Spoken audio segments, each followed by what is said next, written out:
Гранушка ме изпрати да пранкна тая по математика, след като ми написа забележка.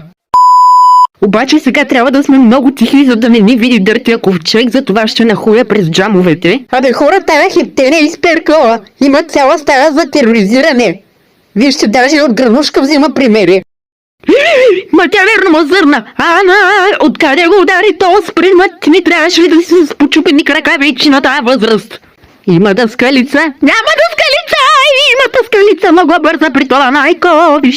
Вижте глигана грозен розов.